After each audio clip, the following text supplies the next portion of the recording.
Hello বন্ধুরা, চলে এসেছি একটা ছোট্ট ঘোরার ব্লগ নিয়ে। ছেলে আর আমি দুজনে একটু বিশেষ দরকারে দিল্লিতে গেছিলাম। তো গেছিলাম 1.5 দিনের জন্য। হাফ ডে ছিল কাজ আর একদিন এক্সট্রা ছিল আমাদের হাতে, কেননা যেদিন গেছি সেদিন সকালে, সেদিনটা আমরা পুরো ফাঁকা ছিলাম। পরের দিন আমাদের একটু কাজ ছিল, তারপরে রাত্রিরে ফ্লাইট ছিল।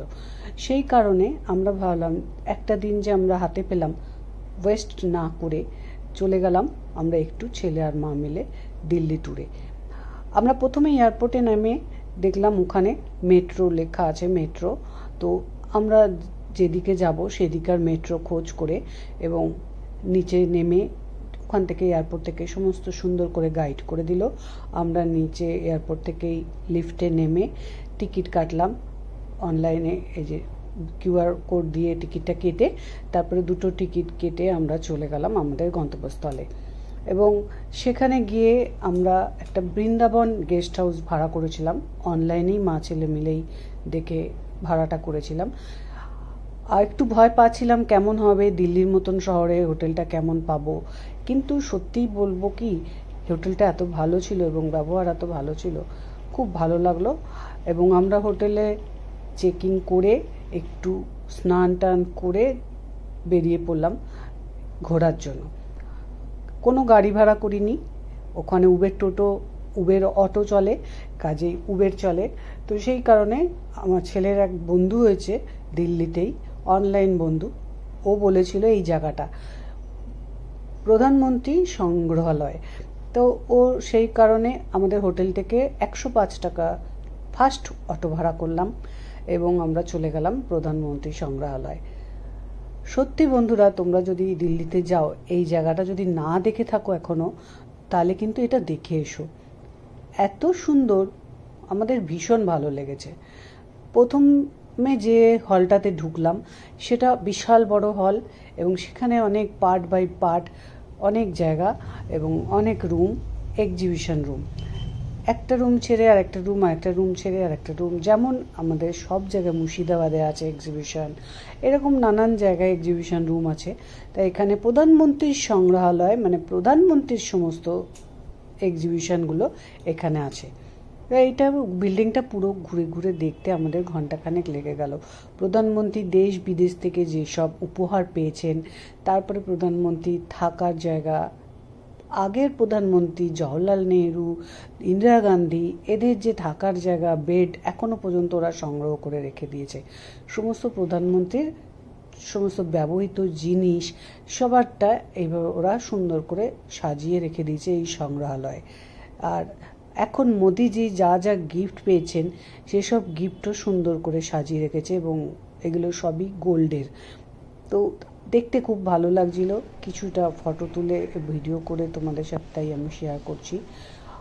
দেখো জিনিসগুলো, এগুলো সমস্ত আমাদের মোদিজি গিফট পেয়েছেন।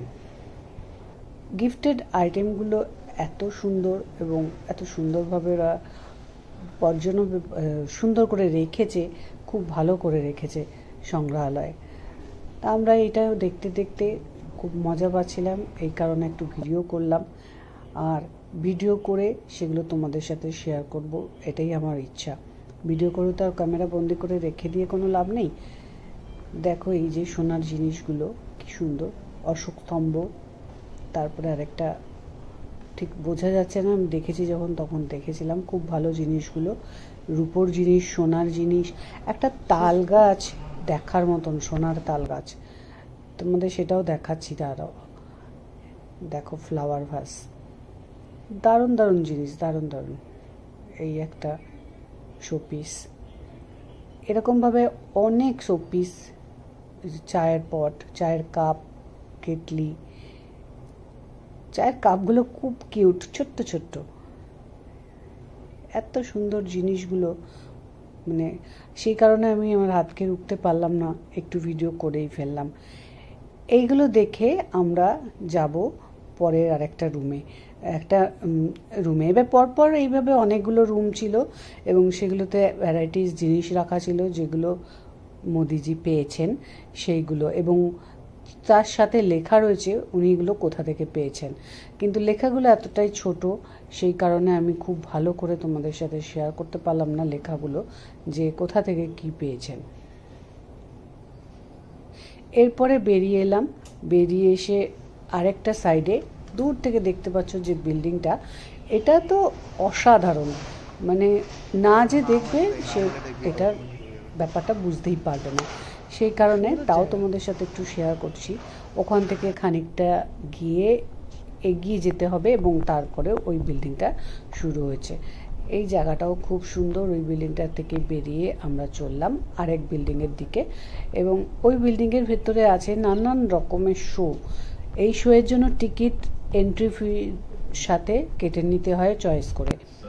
আমার ছেলে তিনটে জিনিসের টিকিট কেটেছিল। একটা হচ্ছে মন্ত্রীদের সাথে একটা ছবি তোলা, আর একটা স্পেস থিয়েটার, আর একটা এয়ারক্রাফট। তো এই তিনটেতেই আমরা গেছি এবং খুব এনজয় করেছি। এই একটা জায়গা, পা দিতে দিতেই এগুলো শুরু হয়ে গেল।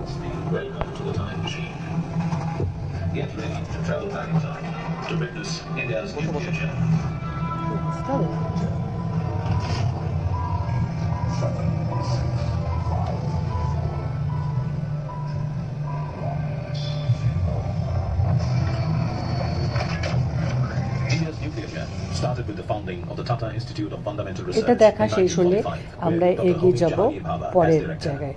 এইখানটা দেখো, ইন্দিরা গান্ধীকে দেখে মনে হচ্ছে উনি সত্যিই এখানে ভাষণ দিচ্ছেন। এনার পরে জওহরলাল নেহরুকে দেখাবে, এরকম পরপর অনেক মন্ত্রীকে এখানে দেখাচ্ছে লাইটিংয়ের মাধ্যমে। দেখে মনে হবে না ওটা লাইটিং, মনে হবে সত্যি মানুষটা দাঁড়িয়ে দাঁড়িয়ে ভাষণ দিচ্ছেন। এরপরে পৌঁছে গেলাম পরের রাইড, যে তিনটে রাইডে আর বাকি যে দুটো স্পেস এখানে উঠে আমরা अपनी कुर्सी की पेटी कसे और सवारी का आनंद लें।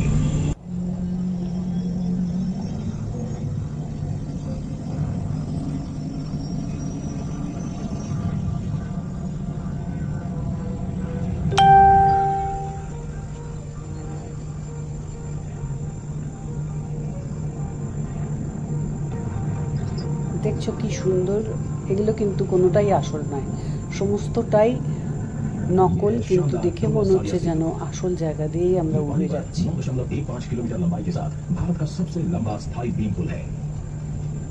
असम और अरुणाचल प्रदेश को जोड़ने वाले इस पुल ने यात्रा की दूरी 165 किलोमीटर कम कर दी है।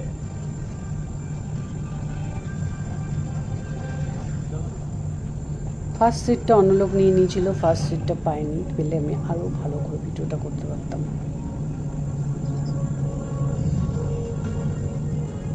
तमिलनाडु में विस्मयकारी मुफंगल विंड फार्म देखें, जो दुनिया का तीसरा सबसे बड़ा परिचालित तटीय विंड फार्म है।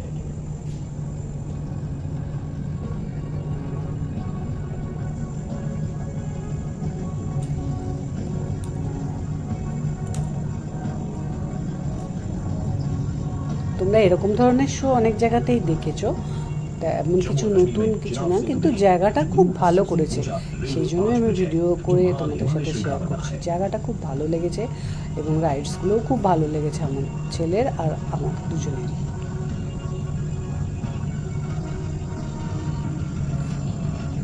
অটল টানেল, এটা হচ্ছে মানালিতে রোহতাং পাস, এখানেও আমরা গেছি, খুব ভালো জায়গাটা। এখন তো অটল টানেলের ওইখানে একদম বরফের জলে ভাসাভাসি হয়েছে, সেটাও তোমরা জানো। অত্যাধিক বরফ পড়েছে এবং সেগুলো জল হয়ে ভাসছে, জলে থই থই। পর্যটকরা খুব অসুবিধায় পড়ে গেছে মানালিতে গিয়ে।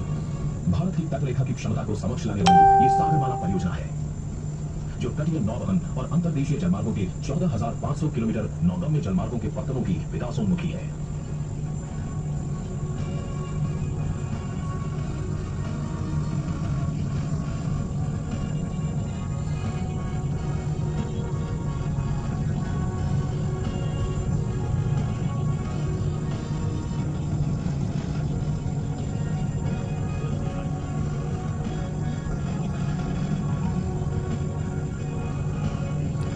ব্যাস ফিরে এলাম, এরপরে বেরিয়ে আরেকটাতে লাইন দেবো, সেখানেও খুব মজাদার জায়গাটা। এখানটা দেখো, এখানটা একটুখানি আলাদা জায়গা, এখানে ঢুকে ঘোরাঘুরি করলাম। আর এখান থেকেই আরেকটা রাইডস আমাদের আছে, সেখানটাও ঢুকবো। প্রথমে ঢুকে Also erased unfortunate memories of the arms shortage at vital moments in its history when it relied on arms imports. Across the line of control between India and Pakistan, the message reached its target.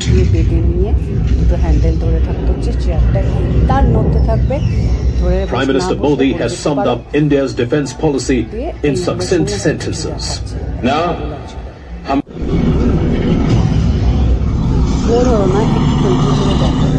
embark on mechanized expertise with India's masterpiece, BMP-2 Sarat.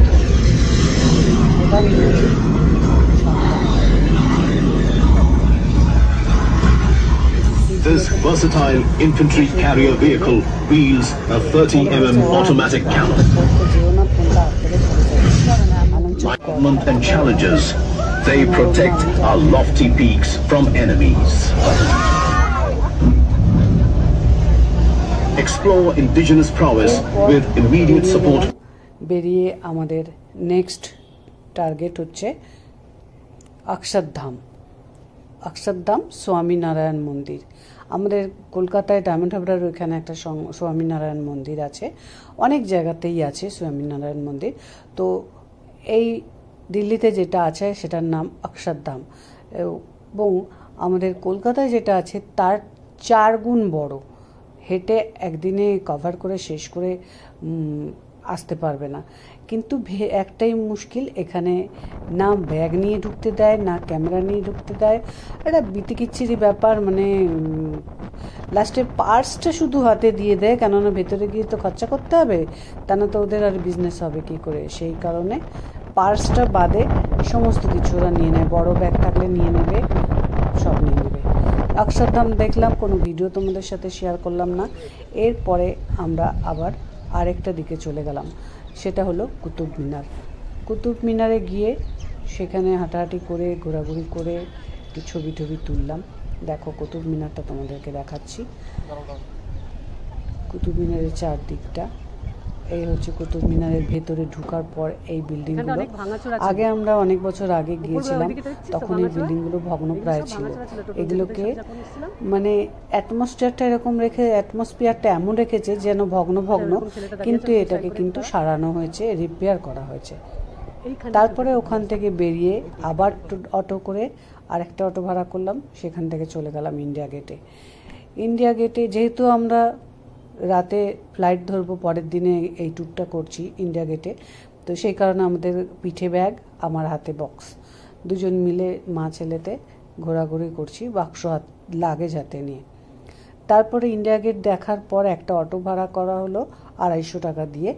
ওরা parliament house, নতুন parliament যেটা হচ্ছে সেইটা, তারপরে সমস্ত ministry of ইন্ডিয়ার যে office কাছারিগুলো রয়েছে সমস্ত কিছু এই গাড়িতে করে ঘুরিয়ে দেখালো। এখানে কোনো নামার নিয়ম নেই এখনকার দিনে। বন্ধুরা, যদি আমার ভিডিওটা, এটা হচ্ছে নতুন পার্লামেন্ট যেটা মোদিজি করালেন আর কি, কিন্তু এখনো পর্যন্ত ফুল কাজ শেষ হয়নি, তাই দেখাতে পারলাম না। ও ঢুকতেই দিচ্ছে না ওই দিকটাতেই অটোটাকে ঢুকতে দেয় নাই। তারপরে আবার সেখান থেকে ও বলেই ছিল আমাদেরকে একটা ভালো মেট্রো স্টেশনে পৌঁছে দেবে, যেখান থেকে আমরা মেট্রো ধরে একদম ডাইরেক্ট এয়ারপোর্ট পৌঁছে যেতে পারবো। ছেলেরা ভালো ছিল, আমাদেরকে ঘুরিয়ে টুরিয়ে একদম এয়ারপোর্টে পৌঁছে দিল।